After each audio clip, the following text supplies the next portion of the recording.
अरहंताणम नमो अरहंताणम नमो अरहंताणम।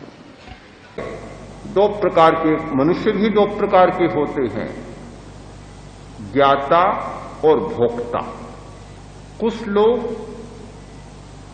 ज्ञाता होते हैं और भोक्ता भी होते हैं। कुछ लोग केवल ज्ञाता होते हैं घटना के, भोक्ता नहीं होते। जानना और भोगना ये प्राणी का सामान्य लक्षण है।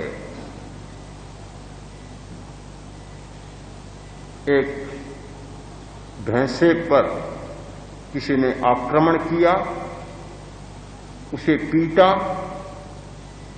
वह भी क्रोध में आ जाए, आवेश में आ जाएगा, क्योंकि वह उसने जाना है और घटना को भोगा है।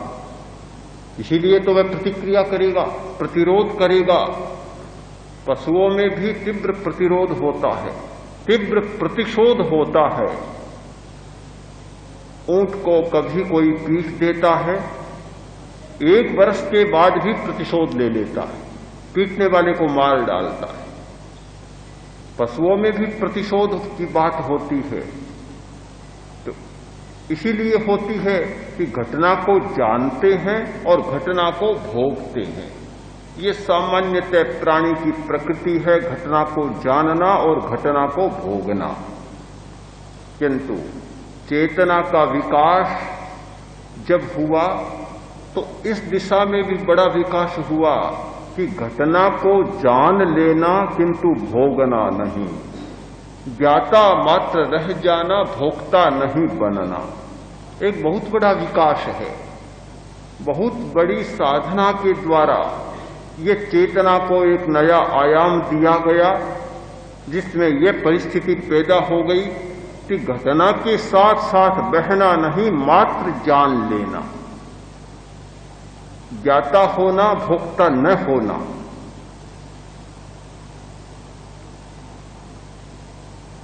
ध्यान का, दर्शन का एक बड़ा तात्पर्य होता है घटना को जान लेना, अनुभव कर लेना। मुझे नहीं पता अभी शरीर परीक्षा का अर्थ आपकी समझ में आया या नहीं आया। कुछ लोगों के आया होगा, कुछ लोगों के नहीं भी आया। लगता होगा कि शरीर को क्या देखना है। शरीर को नहीं देखना है, शरीर के रूप रंग को नहीं देखना है, आकार प्रकार को नहीं देखना है, शरीर में होने वाली घटनाओं को देखना है। हमारा शरीर है, एक पदार्थ है, एक वस्तु है, और जो वस्तु है उसमें विविध प्रकार की घटनाएं घटित होती रहती है। हमारे शरीर में रासायनिक परिवर्तन होते हैं, हमारे शरीर में विद्युत के प्रवाह है, प्राणिक विद्युत, प्राण ऊर्जा, और प्राण ऊर्जा के द्वारा नाना प्रकार के परिवर्तन होते रहते हैं, विविध पर्याय होते रहते हैं। तापमान घटता बढ़ता रहता है, कभी तापमान बढ़ जाता है, कभी घट जाता है। ये सारे जो भीतर परिवर्तन हो रहे हैं, उन परिवर्तनों को जान लेना, उनके प्रति जागरूक बनना, ये चेतना का बहुत बड़ा विकास है। हमारे सामने 2 प्रकार के ज्ञेय होते हैं, एक बाहर जगत का ज्ञेय यानी वस्तु जगत, और दूसरा आंतरिक जगत। ये दोनों हमारे लिए ज्ञेय बनते हैं। हम बाहरी जगत को भी जानते हैं, बाहर जगत में होने वाले विविध परिणमनों और परिवर्तनों को जानते हैं। वैसे ही हम जान सकते हैं अपने भीतर होने वाले परिवर्तनों और परिणमनों को। किंतु जो व्यक्ति ध्यान में नहीं उतरता, ध्यान का अभ्यास नहीं करता, वह सदा बाह्य जगत के परिवर्तनों को जानेगा, किंतु अपने भीतर होने वाले परिवर्तनों को नहीं जान पाएगा। बहिर्मुखता जब तक रहेगी, हम बाह्य को ही अपना ज्ञेय बनाएंगे, विषय बनाएंगे, किंतु अंतर्मुखता हुए बिना आंतरिक जगत को हम ज्ञेय नहीं बना पाएंगे। ध्यान का एक अर्थ होता है बाह्य जगत को ज्ञेय बनाने के साथ साथ अंतर जगत को भी ज्ञेय बना लेना, श्वास को भी जानना, श्वास में होने वाले परिवर्तनों को जानना, श्वास के द्वारा होने वाले परिवर्तनों को जानना, शरीर में होने वाले परिणमनों और परिवर्तनों को जानना।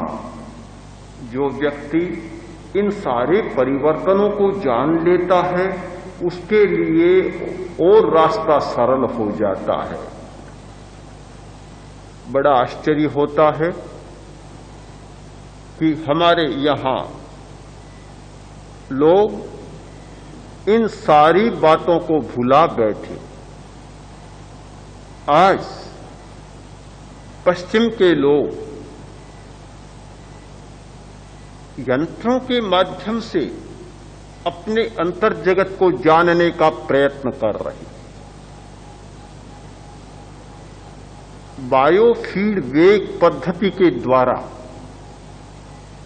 अपने भीतर होने वाले घटनाओं और परिवर्तनों को जानने का प्रयत्न कर रहे हैं और फिर उन्हें बदलने का अभ्यास कर रहे हैं। तापमान को घटाना है, बायोफीडबैक की मशीन सामने है, पता लगेगा कि इतना तापमान। प्रयोग किया, तापमान को घटाया या बढ़ाया, नाड़ी की गति को घटाया या बढ़ाया,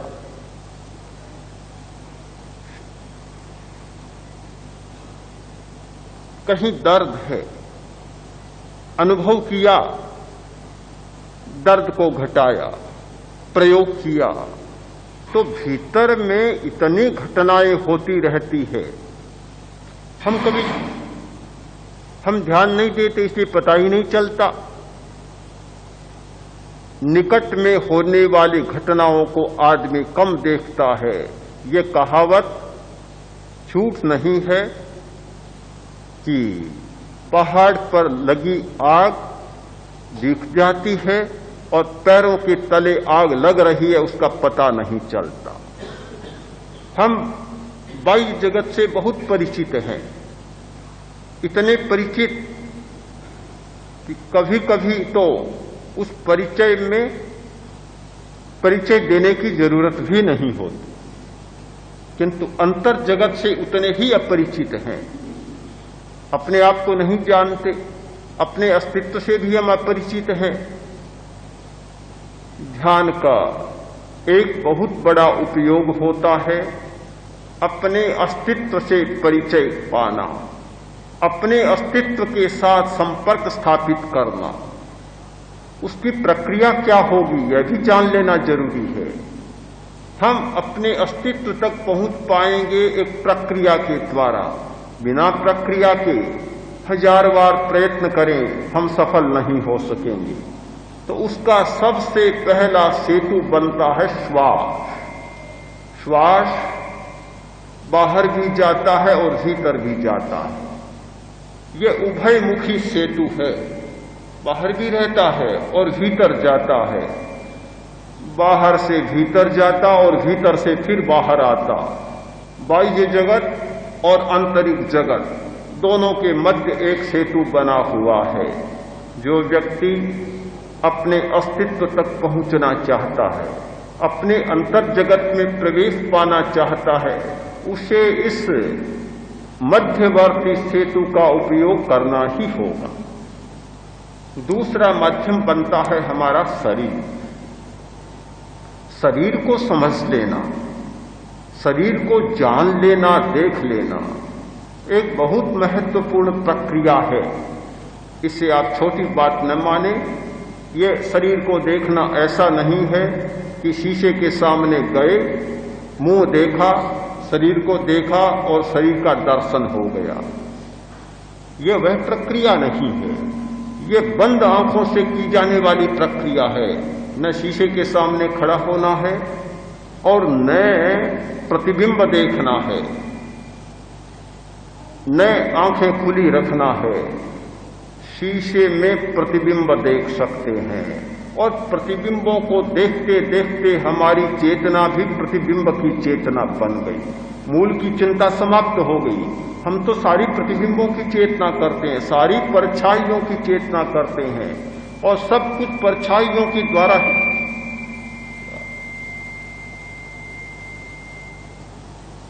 परछाइयों को ही पकड़ना चाहते हैं। परछाई पकड़ने से काम नहीं चल सकता। कैसे चल सकता है? एक बच्चा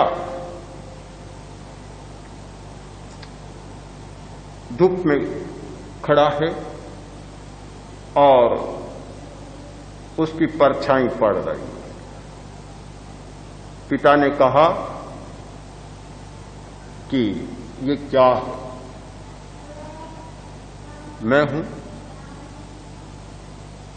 मैं हूं, जाओ पीछा करो। दौड़ता है, आगे बढ़ जाती है, फिर दौड़ता है तो आगे बढ़ जाती है, पकड़ में नहीं आती। पिता ने कहा जाओ इसकी चोटी पकड़ो, सामने खड़ा ही है, इसकी चोटी पकड़ो। अब चोटी पकड़ने के लिए दौड़ता है तो चोटी आगे सरक जाती है, फिर दौड़ता है, फिर आगे सरक जाती है, पकड़ में नहीं आती। खूब चक्कर लगाए, खूब दौड़ा, चोटी पकड़ में नहीं आई।